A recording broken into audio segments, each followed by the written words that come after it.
நம் போல் வாழ்வில் பல நிறங்கள் நிறைந்திருந்தால் நிகழும் நிச்சயம் வா நம் போல் பிரிந்து விடும் மனங்கள் மகிழும் புது வரங்கள் கிட்டிடும்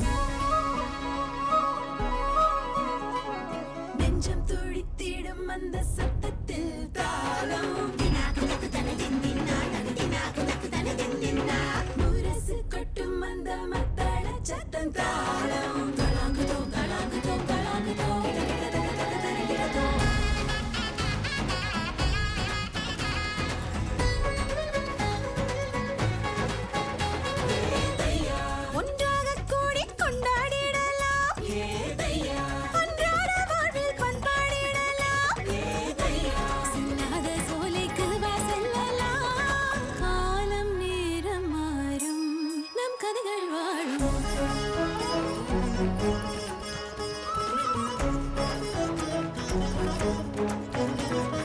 நெஞ்சம் துடித்திடும் அந்த சத்தத்தில் தாளம் முரசு கொட்டும் அந்த மத்தள சத்தம் தாளம்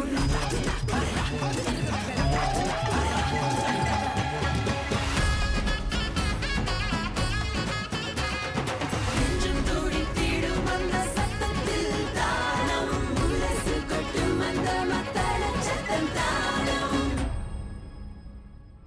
வணக்கம். வாரந்தோறும் மலரும் தாளம் நிகழ்ச்சியை ஆவலோடு பார்க்க வந்திருக்கும் உங்கள் அனைவரையும் வரவேற்கிறோம். It is always our pleasure to meet you on Indian Beat, which serves as a bridge between our communities and beyond. உங்களின் கருத்தை கவரும்படி சில நல்ல நிகழ்ச்சிகளை தொகுத்து கொண்டு வந்திருக்கிறோம். We take a quick look at them now. ஜிக்காட்டம், சாதனை ஆட்டம். Preparing the kids for the future. இளையர்களின் சிந்தனையில் துழவு. நமது முதல் கதை நம் பாரம்பரிய கலையை, அதிலும் அழிந்து வரும் ஒரு பாரம்பரிய கலையை வைத்து செய்யப்பட்ட சாதனையை பற்றியது. நம் இந்திய பாரம்பரிய கலைகள் நம் கலாச்சாரத்தோடும் வாழ்வியலோடும் மிக ஆழமாக பின்னி பிணைந்திருக்கின்றன. Indian folk art is a rich and diverse tradition that has been passed down through generations. These art forms are deeply rooted in the culture, history, and daily lives of people across different regions of India. அன்றாடம் கடினமாக உழைக்கும் மக்களுக்கு உற்சாகம் அளிக்க கூத்தும் பாட்டும் உதவின. அன்றாட வாழ்க்கை கதைகளை சொல்வதோடு நல்ல எதிர்காலம் பிறக்கும் என்ற நம்பிக்கையையும் இந்த பாரம்பரிய கூத்துக்கலைகள் பாமர மக்களுக்கு ஏற்படுத்தின. இந்திய பாரம்பரிய கலைகள் பல தலைமுறைகளை தாண்டி இன்னும் வாழ்கிறது, வளர்கிறது.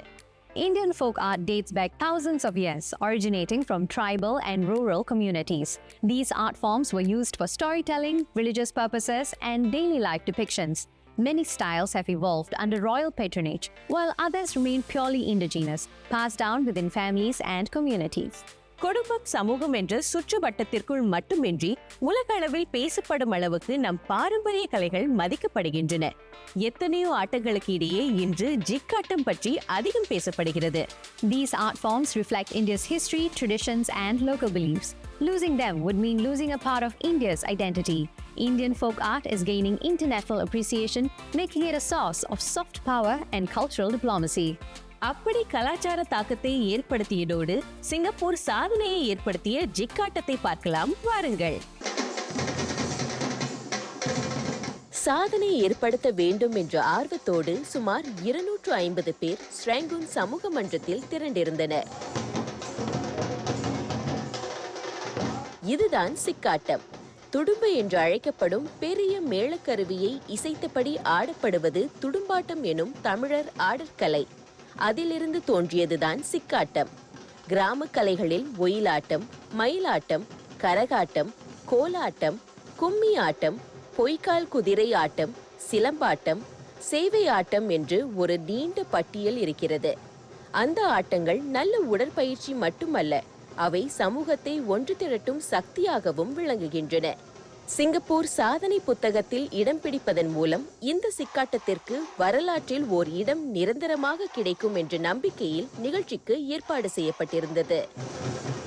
மண்ணிசை கலைகள்னாலே மக்களோட செய்கிறது, எல்லாரும் வந்து ஒரு ஒரு ஒரு மேடையில் நின்று பெர்ஃபார்ம் பண்ணுறது மட்டும் இல்லை. கிராமங்களில் ஒன்றா சேர்ந்து கும்மி அடிப்பாங்க, கோல் அடிப்பாங்க, கரகம் தூக்குவாங்க. அதே மாதிரி தான் இந்த ஜிக்காட்டமும். இதை மக்களோட சேர்ந்து செய்யணும். இந்த சந்தோஷத்தை நம்ம பகிர்ந்துக்கணும், மரபு கலையை வளர்க்கணும். அது மட்டும் இல்லாமல் ஒரு உடற்பயிற்சியாக இருக்கணும். கெட் ஃபிட் வித் ஜிக்காட்டம் அப்படிங்கிற ஒரு எண்ணத்துலையும் நாங்கள் இதை மக்கள்கிட்ட கொண்டு போனோம். இந்த சாதனை முயற்சியில் சமூகத்தின் பல்வேறு அமைப்புகளை சேர்ந்தவர்களும் கலந்து கொண்டனர். இந்த கலை புதியதாக இருந்தாலும் முதியவர்களும் அதை கற்றுக்கொள்ள முன்வந்தனர். துடிப்பான வாழ்க்கை முறை என்பதை சொல்லிக் கொண்டிருக்காமல் இது போன்ற துடிப்பான நிகழ்ச்சிகளில் ஆர்வத்தோடு கலந்து கொண்டு நம் பூர்வீக கலையை அனுபவித்தனர். இது நம்மளோட பூர்வீகம், நம்மளோட நாம் எங்கேருந்து வந்திருக்கோம் தமிழவங்க என்ன சொல்கிறதுக்கு இது ஒரு கலாச்சாரம், இது ஒரு குறிக்கோள், இது ஒரு உதாரணம். இளையர்களின் ஈடுபாடு இல்லாத எந்த கலையும் காலப்போக்கில் கரைந்து மறைந்து போகும். நாட்டுப்புற கலைகளை இளையர்களின் கவனத்தில் படும்படி படைக்க வேண்டும். அப்படி படைக்கப்பட்டதால் இந்த சிக்காட்டம் இன்று பிரபலமடைந்து வருகிறது. சின்ன சின்ன கிராமத்தில் ஆரம்பிச்சு அந்த காலத்தில் அது அப்படியே என்ன சொல்கிறது, அந்த வளர்ச்சி இல்லாமல் அப்படியே அழிஞ்சு போகிற நிலைமையில் நாம் இப்போ இந்த இளையர்கள் நாம் இதை சிங்கப்பூரில் கொண்டு நம்ம இளையர் சின்ன பிள்ளைங்கள்லேருந்து அதை கொண்டு நம்ம மரபு நம்மளோட நரம்பில் இருக்குன்னு சொல்லுவாங்க. ஸோ அதை எல்லாரோட நரம்பை தட்டி எழுப்புறதுக்காக நாங்கள் கொண்டு வந்திருக்கோம். கடந்த 8 ஆண்டாக சிக்காட்டத்தை சிங்கப்பூரில் பிரபலப்படுத்தும் முயற்சி எடுக்கப்பட்டு வருகிறது. இளையர்களிடம் மரபு கலையை பற்றி தெரிந்து கொள்ள வேண்டும் என்ற ஆர்வம் நிறைய இருக்கிறது. அதை பயன்படுத்தி கொண்டு இது போன்ற கலைகளை கற்றுக் கொடுக்கலாம். ஜிக்காட்டம் இப்போ சில நாட்களில் தான் நம்ம ஊருக்கு போய் கற்றுக்கிட்டோம். இதுக்கு முன்னாடி பல ஆட்ட வகைகள், இசை வகைகளை போய் மரபு கலைகளை கற்றுட்டு வந்திருக்கோம். அதே மாதிரி அந்த வரிசை இப்போ ஜிக்காட்டம் சிங்கப்பூருக்கு கற்றுட்டு இப்போ அந்த அனுபவத்தை, அந்த அழகான விஷயத்தை மக்களுக்கு ஷேர் பண்ணலான்னு வந்திருக்கோம். மரபு கலைகள் மூலம் மக்களை ஒன்று திரட்ட முடியும். பல கிராமிய கலைகள் அனைவரையும் ஒன்று திரட்டி ஆடி பாடி மகிழும்படியாகவே அமைக்கப்பட்டிருக்கின்றன. கிட்டத்தட்ட ஒரு 2000 ஆண்டுகளாக இந்த மரபுகளை வளர்ந்து வருகின்றன. ஆனால் வெளிநாட்டுக்கு சென்ற பிறகு சில சமயங்கள் இதெல்லாம் மறைந்துவிடும். இந்தியாவிலேயே சில மரபுகளைகள் மறைந்து வருகின்றன. அந்த சமயத்தில் இப்போதோட்டு ஒரு எழுச்சி ஏற்பட்டிருக்கிறது. எல்லாத்தையும் மறுபடியும் கொண்டு வருவோம். பல மரபு கலைகள் வழி நாம் எப்படி மக்களை ஒன்று சேர்க்கிறது அப்படிங்கிறத பார்க்குறோம். கிராம கலைகள் மக்களின் அன்றாட வாழ்க்கையோடு ஒன்றாக கலந்து விட்டவை.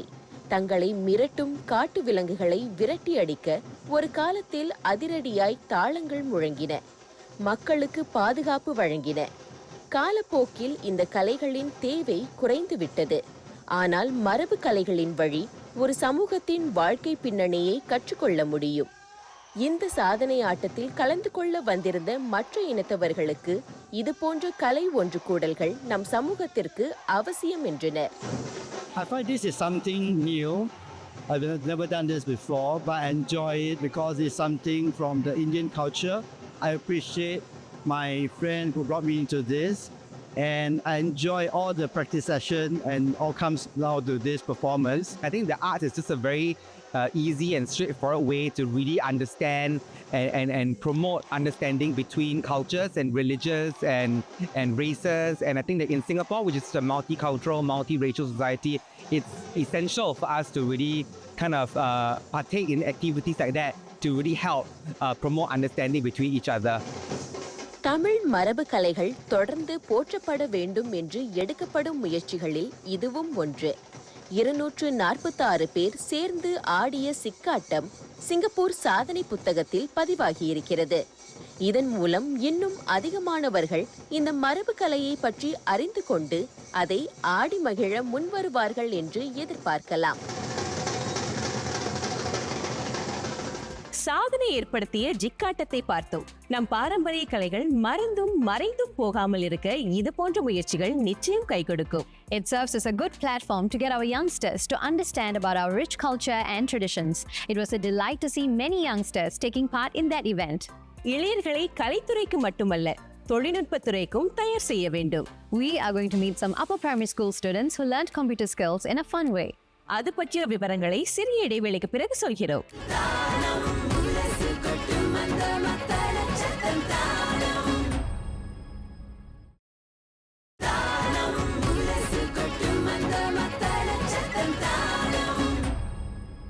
இன்றைய நிலையில் கணினி திறன் என்பது வாழ்க்கையில் அவசியமான ஒன்றாகி இருக்கிறது. இனி வரும் தலைமுறையினர் செயற்கை நுண்ணறிவு போன்ற சவால்களை எதிர்கொள்ளவிருக்கின்றனர்.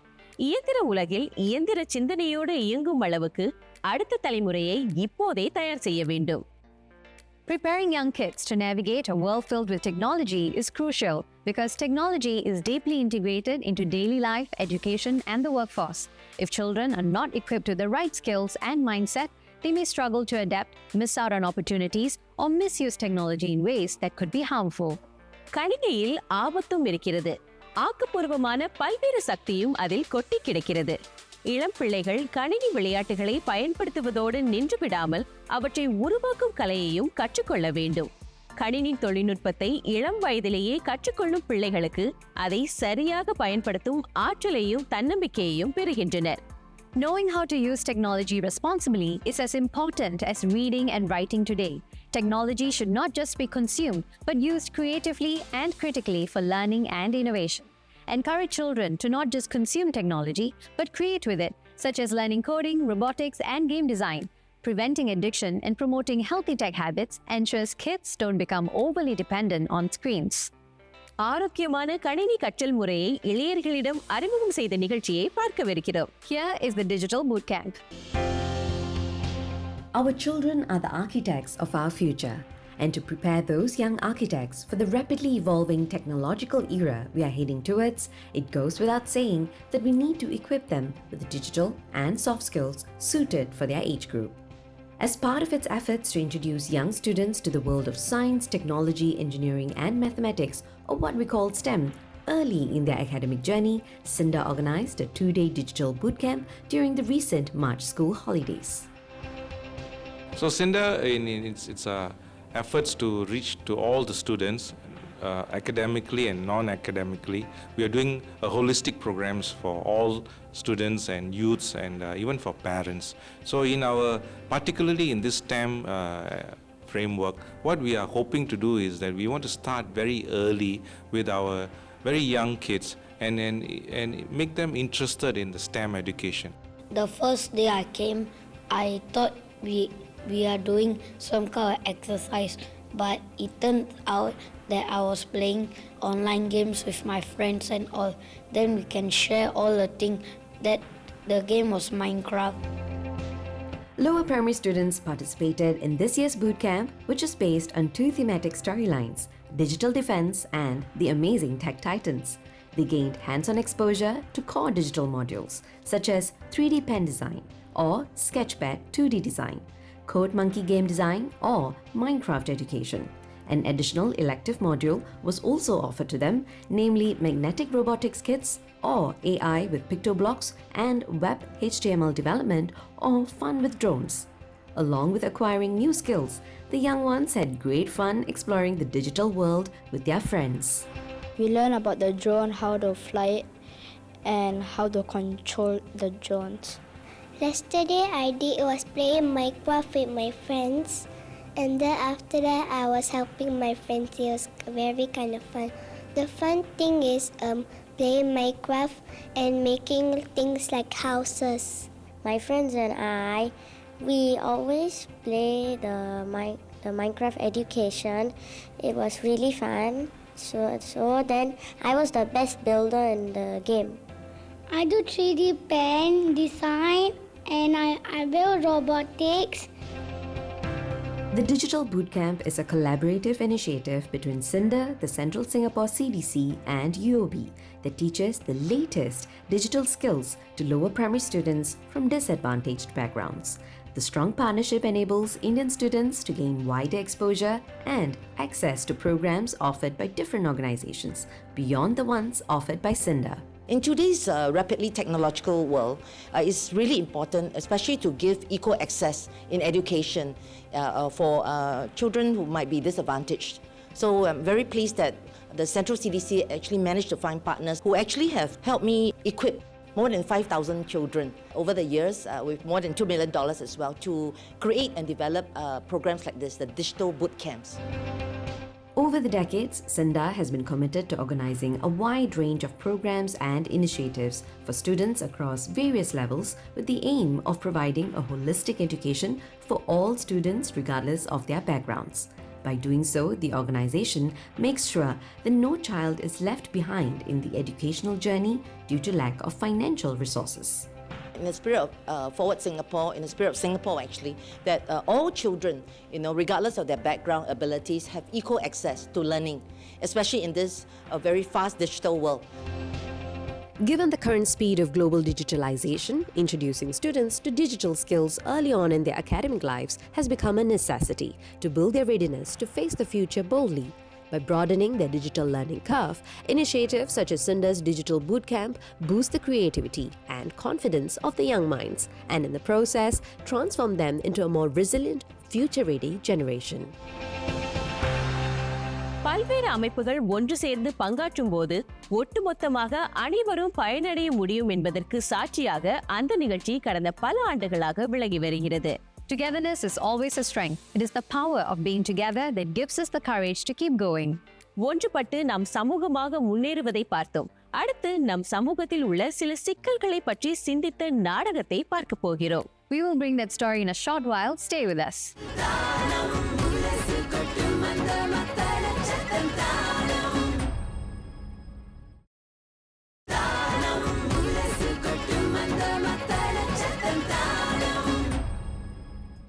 வாழ்க்கை என்றால் 1000 இருக்கும். வாசல்தோறும் வேதனை இருக்கும். வாழ்க்கை சவால்கள் மூலம் ஏற்படும் சோதனைகளை எப்படி புரிந்து கொள்வது? புத்தகங்கள் வாழ்க்கை வழிகாட்டிகளை நாடலாம். அதோடு மேடை நாடகங்கள் நம் சமூக சிக்கல்களை எடுத்துக்காட்டும் சிறந்த மேடையை அமைத்துக் கொடுக்கின்றன. Drama is a powerful medium for depicting social issues in the community because it engages audiences emotionally, provokes thought, and inspires action. By using storytelling, characters, and performances, drama brings real-life issues to the forefront in a way that is relatable and impactful. வாழ்க்கை வாழ்வதற்கு தான் என்றாலும் நாம் எதிர்கொள்ளும் சவால்களை பற்றி புரிந்து கொள்வது முக்கியம். அப்போதுதான் வாழ்க்கையை முழுமையாக மகிழ்ச்சியாக வாழ முடியும். மேடை நாடகங்கள் ஒரு புரிதலை நமக்குள் ஏற்படுத்தி மகிழ்ச்சியான வாழ்க்கையை நோக்கி நம்மை நகர்த்த முயற்சி செய்கின்றன. Drama highlights important issues such as poverty, discrimination, gender inequality, corruption, and mental health, making people aware of the challenges their community faces. Sensitive topics like domestic violence, addiction, or mental health can be addressed in a non-judgmental way, helping to reduce stigma. சிரமமான, சிக்கலான, சங்கடமான பலவற்றை பற்றி நாகரிகமாக, நளினமாக, நயப்பட எடுத்துரைத்த ஒரு நாடகத்தை இப்போது பார்க்கலாம். மாணவர்கள் படைத்த துழவு. சிங்கப்பூர் பலதுறை தொழிற்கல்லூரியின் இந்திய கலாச்சார மன்றம் துழவு என்ற படைப்பை மேடையேற்றியது. 1985 மாணவர்கள் ஆண்டுதோறும் சமர்ப்பணம் நிகழ்ச்சியை மேடையேற்றி வருகின்றனர். 6 ஆண்டு இடைவெளிக்கு பிறகு மீண்டும் சமர்ப்பணம் படைக்கப்பட்டது. இந்த ஆண்டின் படைப்பு ஆண் இளையர்கள் எதிர்கொள்ளும் சவால்களை அறிவுறுத்தும் நோக்கத்தில் மேடையேறியது. துவண்டு போகும் மாணவர்கள் வாழ்க்கை வாழ்வதற்குதான் என்பதை உணர்ந்தால்தான் வாழ்க்கையில் உயர முடியும் என்பதை இந்த படைப்பு எடுத்துக்காட்டியது. இப்போ இருக்கிற சொசைட்டி என்னென்னா ஓடிக்கிட்டே இருந்தால் தான் வாழ்க்கையில் முன்னேற முடியும்னு காட்டுறாங்க. பட் ஓடுற இதுலேயும் நம்ம என்ஜாய் பண்ணிட்டு இருந்தால் தான் we can also like get the fulfillment of life. Yeah, so அதான் இந்த கதையோட டேக்அவே. ஓர் ஆணின் வாழ்க்கையில் ஒவ்வொரு கட்டத்திலும் மாற்றங்கள் ஏற்படுகின்றன. மாணவனாக இருந்து தேசிய சேவை செய்து பிறகு படிப்பு, வேலை, குடும்பம் என்று ஆண்களின் வாழ்க்கை பல திருப்பங்களை கொண்டிருக்கிறது. இந்த மாற்றங்களை எப்படி பார்ப்பது, அவற்றை எப்படி சமாளிப்பது போன்றவை மாணவர்களுக்கு எடுத்து கூறப்பட்டது.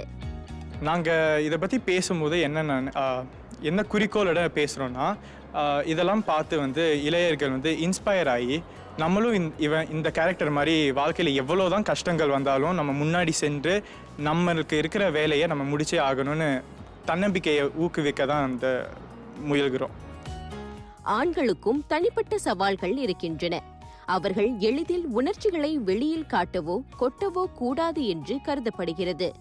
ஆனால் உண்மையில் ஆண்கள் தங்களுக்குள் உள்ள சவால்களையும் உணர்ச்சிகளையும் மனம் திறந்து பேச முன்வர வேண்டும் என்பதை இந்த நாடகம் எடுத்து கூறியது.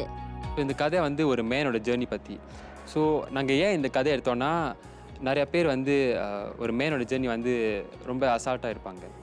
ஸோ ரொம்ப சீரியஸாக எடுக்க மாட்டாங்க. அவங்களோட இமோஷன்ஸ் மேன்னா must be strong, must be independent, அந்த மாதிரி நினைப்பாங்க. இந்த கதை வேறு மாதிரி இருக்கும். ஸோ இது வந்து யங்ஸ்டர்ஸ்க்கு எப்படி ரீச் பண்ணோன்னா, உங்களுக்கு ஏதாச்சும் தோணுச்சுன்னா நீங்கள் வந்து வெளிப்படையாக சொல்லணும். ஃபேமிலிக்கிட்டேயோ இல்லை ஃப்ரெண்ட்ஸ்கிட்டேயோ சொல்லலாம். இந்த படைப்பை மாணவர்களுக்காக படைத்தனர். கதை, தயாரிப்பு, நடிப்பு, இயக்கம் என்று அனைத்து பொறுப்புகளையும் மாணவர்களே கவனித்துக் கொண்டனர். One thing I think is very important for like students in poly that are doing this kind of events is that it helps to bring out a lot of talents in the students as well, like in terms of acting wise, script writing, direction, music, whatnot, even dancers as well.